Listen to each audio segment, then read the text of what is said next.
Hello everyone, welcome to today's blog. आज हम mechanical world में ऑटो साइकिल के बारे में जानेंगे। तो सबसे पहले हम देखते हैं कि आज हम क्या क्या पढ़ेंगे। ऑटो साइकिल को हम कांस्टेंट वॉल्यूम साइकिल भी कहते हैं। तो इस ब्लॉक में हम जानेंगे कि इसे कांस्टेंट वॉल्यूम साइकिल या स्पार्क इग्निशन साइकिल क्यों कहा जाता है। सेकेंडरी, हम इसमें जो डिफरेंट प्रोसेसेस हैं उनके बारे में स्टडी करेंगे।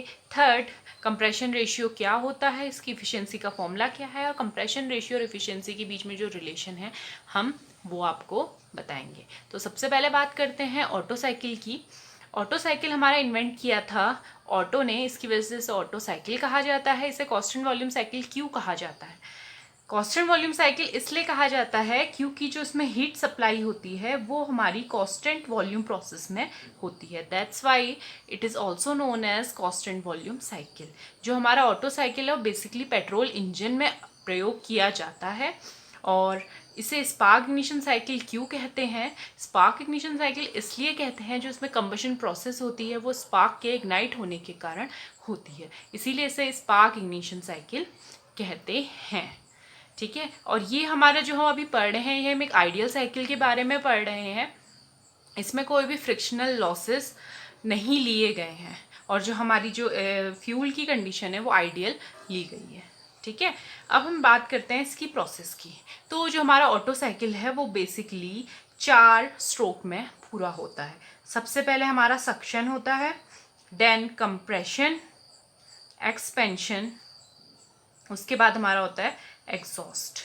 तो इसके लिए हमारा एक स्ट्रोक यूज होता है, एक स्ट्रोक। और ये जो कंप्रेशन होता है इसमें हमारी 2 प्रोसेस होती है, कंप्रेशन होती है कंबशन, और इसमें हमारी 2 प्रोसेस होती है, एक्सपेंशन एडियाबेटिकली और सेकंड हमारा होता है इसमें हीट रिजेक्शन। तो इसकी बेसिकली 6 हमारी स्टेजेस हैं और 4 हमारे स्ट्रोक्स हैं।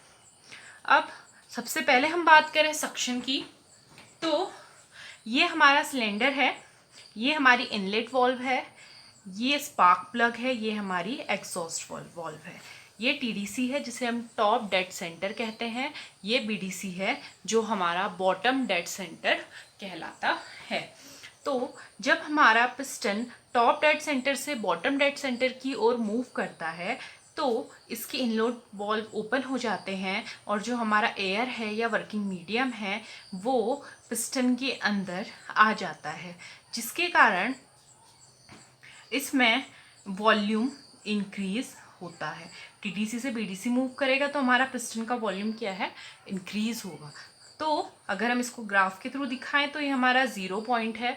0 से 1 तक की जो हमारी प्रोसेस है वो हमारी कौन सी प्रोसेस है, सक्शन की। वॉल्यूम इंक्रीज हो रहा है, प्रेशर में कोई भी इफेक्ट नहीं पड़ रहा है और हमारी जो पिस्टन है वो बीडीसी पे आ चुकी है।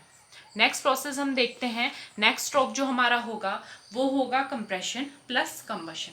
तो कंप्रेशन में जैसे हम जानते हैं कि कंप्रेशन जो प्रोसेस होती है उसमें हमारा पिस्टन बीडीसी से टीडीसी की ओर मूव करेगा। जब ये बीडीसी से टीडीसी की ओर मूव कर रहा है तो कंप्रेशन में हमारा क्या होता है, प्रेशर तो हमारा इंक्रीज होता है लेकिन वॉल्यूम डिक्रीज होता है, और टेम्परेचर की बात करें वो भी हमारा इंक्रीज होगा। जो हमारी कंप्रेशन की प्रोसेस है वो एडियाबेटिक कंप्रेशन है। एडियाबेटिक कंप्रेशन है दैट्स मीन इसमें कोई हीट का एक्सचेंज नहीं होगा, हीट का एक्सचेंज नहीं होगा। तो delta S equal to delta Q upon T से हमारी एंट्रोपी, जो हमारी एंट्रोपी है वो कांस्टेंट रहेगी। तो ये हमारे 4 प्रॉपर्टी में क्या वेरिएशन आ रहे हैं स्टेज में हमने देख लिया। अब इसका अगर हम ग्राफ बनाना चाहें, हम स्टेज 1 पर हैं। स्टेज 1 से हमारा क्या है, प्रेशर इंक्रीज कर रहा है। तो 1 से 2 तक हमारा प्रेशर इंक्रीज कर रहा है जबकि हमारा वॉल्यूम डिक्रीज कर रहा है। हम इस ग्राफ के थ्रू देख सकते हैं। नेक्स्ट, अगर हम इसका टीएस डायग्राम बनाना चाहें तो लेट हमारा फर्स्ट पोजीशन यहाँ पर है, इसमें हमारा टेम्परेचर इंक्रीज कर रहा है लेकिन एंट्रोपी हमारी कांस्टेंट है। तो हमें एक स्ट्रेट लाइन मिलेगी जो हमारी टेम्परेचर के पैरेलल बनेगी। तो ये हमारी 1 से 2 तक की प्रोसेस है। ठीक है, इस प्रोसेस, ये एडियाबेटिक प्रोसेस है, इस प्रोसेस में कोई भी हीट का सप्लाई नहीं हो रहा है। नेक्स्ट प्रोसेस हमारी कौन सी है, कंबशन। अब हम कंबशन की बात करते हैं। जब हमारी पिस्टन बीडीसी से टीडीसी की ओर जा रहा है, प्रेशर बढ़ रहा है, वॉल्यूम टेम्परेचर बढ़ रहा है, तो जब एक स्पार्क के इग्नाइट टेम्परेचर को मैच कर जाएगा हमारे फ्यूल का टेम्परेचर, तो यहाँ पर हमारा ब्लास्ट होगा, एक्सप्लोजन होगा, स्पार्क इग्नाइट होगा, यहाँ से स्पार्क जनरेट करेगा, जिससे यहाँ पे फ्यूल का कंबशन होगा। फ्यूल का कंबशन होगा तो हमारा वॉल्यूम जो है कांस्टेंट रहेगा, प्रेशर इंक्रीज करेगा सडनली, टेम्परेचर भी इंक्रीज करेगा, और इसमें हमारा हीट का एडिशन होगा। हीट के एडिशन के कारण इसकी एंट्रोपी क्या है, इंक्रीज करेगी। तो हम इसका ग्राफ अगर बनाएं तो 2 से लेकर 3 तक हमारा प्रेशर इंक्रीज कर रहा है किसमें, कांस्टेंट वॉल्यूम प्रोसेस में। इसमें हमें Q1 हीट मिल रही है। तो हीट का जो एडिशन हो रहा है हमारा कांस्टेंट वॉल्यूम प्रोसेस में हो रहा है। इसका अगर हम TS डायग्राम बनाएं तो हमें स्ट्रेट एक ये कर्व प्राप्त होगा जिसमें हमारा टेम्परेचर और एंट्रोपी दोनों इंक्रीज कर रही है 2 से 3 प्रोसेस में। ठीक है, अगर हम देखें तो देखिए हमारा प्रेशर इंक्रीज कर रहा है लेकिन वॉल्यूम कांस्टेंट है। यहाँ पर अगर हम टेम्परेचर देखना चाहें 2 से 3 में हमारा टेम्परेचर इंक्रीज कर रहा है और 2 से 3 में हमारी एंट्रोपी भी इंक्रीज कर रही है। ये हमारा 2 स्ट्रोक पूरे हो चुके हैं। अब थर्ड स्ट्रोक की बात करते हैं। थर्ड स्ट्रोक हमारा है एक्सपेंशन। जब हमारी बॉडी टीडीसी में पहुंच जाती है, कंबशन हो रहा है, कंबशन के इफेक्ट के कारण जो पिस्टन है वो टीडीसी से बीडीसी की ओर मूव करेगा। एक्सपेंशन होता है तो एक्सपेंशन में क्या होता है, हमारा प्रेशर डिक्रीज होता है, टेम्परेचर भी हमारा डिक्रीज होगा। ये हमारा एडियाबेटिक एक्सपेंशन है, दैट्स मीन जिसकी एंट्रोपी है वो कांस्टेंट रहेगी। और वॉल्यूम की बात करें, हम देख रहे हैं कि इसका वॉल्यूम 3 से 4 तक इसका वॉल्यूम इंक्रीज हो रहा है। तो ये हमारे टर्म्स हो गए। एडियाबेटिक प्रोसेस है, हीट का कोई भी एक्सचेंज नहीं होगा। 2 से 3 तक अगर हम ग्राफ बनाएं तो हमें कुछ इस टाइप का ग्राफ प्राप्त होगा। देखिए 3 से 4 तक जो हमारा क्या है, प्रेशर डिक्रीज हो रहा है, और हम वॉल्यूम की बात करें तो वॉल्यूम हमारा 3 से 4 तक इंक्रीज हो रहा है। सेम इसका TS डायग्राम मिला तो हम स्ट्रेट लाइन मिले क्योंकि एंट्रोपी कांस्टेंट है। ये हमारी प्रोसेस 4 तक हम पहुंच चुके हैं। नेक्स्ट प्रोसेस, जब हमारा पिस्टन बीडीसी पे पहुंच जा रहा है, बीडीसी में पहुंचने के बाद हीट का रिजेक्शन होगा। हीट के रिजेक्शन के कारण ये प्रोसेस हमारी कांस्टेंट वॉल्यूम में होगी क्योंकि पिस्टन का कोई भी मूवमेंट नहीं हो रहा है। हीट रिजेक्शन में जो हमारा प्रेशर है वो डिक्रीज करेगा, टेम्परेचर भी हमारा डिक्रीज करेगा, हीट का रिजेक्शन हो रहा है, दैट्स मीन एंट्रोपी डिक्रीज होगी, और जो हमारा वॉल्यूम है वो कांस्टेंट रहेगा। तो अगर हम इसका ग्राफ बनाएं, एक स्ट्रेट लाइन हमें मिलेगी क्योंकि हमारा वॉल्यूम तो कांस्टेंट रहना है, प्रेशर हमारा 4 से लेकर 1 तक डिक्रीज हो रहा है। और इसमें बात करें तो 4 से 1 तक हमारा टेम्परेचर और एंट्रोपी दोनों डिक्रीज हो रही है, तो हमारा ग्राफ कुछ इस टाइप का प्राप्त होगा। तो ये हमारे अब 3 स्ट्रोक पूरे हो चुके हैं। लास्ट स्ट्रोक की बात करें जो हमारा है एग्जॉस्ट।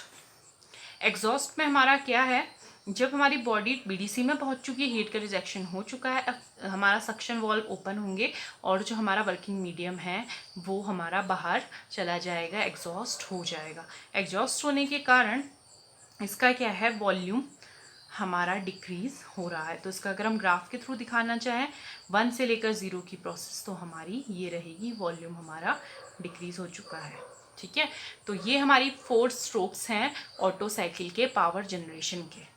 तो इसमें हमारी 4 स्ट्रोक होते हैं लेकिन स्टेजेस 6 होती हैं। अब नेक्स्ट हम बात करें कंप्रेशन रेशियो की। इसकी इफिशिएंसी में कंप्रेशन रेशियो का रोल है। तो सबसे पहले हम बात करें एक सिलेंडर में वॉल्यूम, जो हमारी सिलेंडर की वॉल्यूम है, टोटल वॉल्यूम है, वो हमारी 2 पार्ट्स में डिवाइडेड है। सबसे पहले टीडीसी से बीडीसी की जो दूरी होती है हम स्ट्रोक बोलते हैं। टीडीसी से बीडीसी का जो वॉल्यूम होता है उसे हम बोलते हैं स्वेप्ट वॉल्यूम। तो हमारा ये वाला जो एरिया है ये हमारा क्या है, स्वेप्ट वॉल्यूम। अब इसके बाद ये वाला एरिया जो बचा है ये हमारा वेयर एंड टेयर को रोकने के लिए होता है, तो ये फ्रिक्शन को रिड्यूस करता है, तो ये हमारा कहलाता है क्लियरेंस वॉल्यूम। ठीक है, तो जो हमारा सिलेंडर का टोटल वॉल्यूम है वो हमारा clearance volume plus swept volume है। अब कंप्रेशन रेशियो की बात करें, कंप्रेशन रेशियो हम स्मॉल r से डिनोट करते हैं। तो इसका फॉर्मूला होता है total volume upon clearance volume. ठीक है, अब हम ग्राफ के थ्रू देखते हैं कि ऑटो साइकिल में इसकी इक्वेशन क्या बनेगी।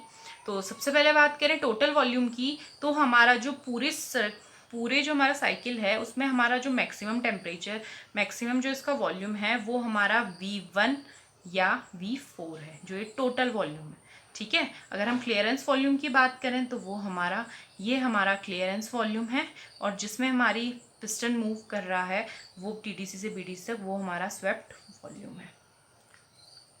तो अगर हम टोटल वॉल्यूम की बात करें, टोटल वॉल्यूम हमारा क्या है, V1 या V4। तो अगर हम लिखना चाहें V1 या V4, और हम क्लियरेंस वॉल्यूम की बात करें तो हमारा V2 है या V3 है। तो ये हमारा V2 या V3।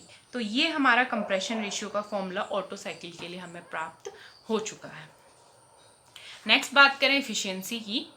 जैसा हम जानते हैं कि जो एफिशिएंसी का फॉर्मूला होता है वो होता है work done upon heat supply, और थर्मोडायनेमिक्स के सेकंड लॉ के अकॉर्डिंग हीट सप्लाई जो हमारी होती है वो हमारी कांस्टेंट वॉल्यूम में है। तो वर्क डन इक्वल टू हमारा होगा heat supply minus heat rejection.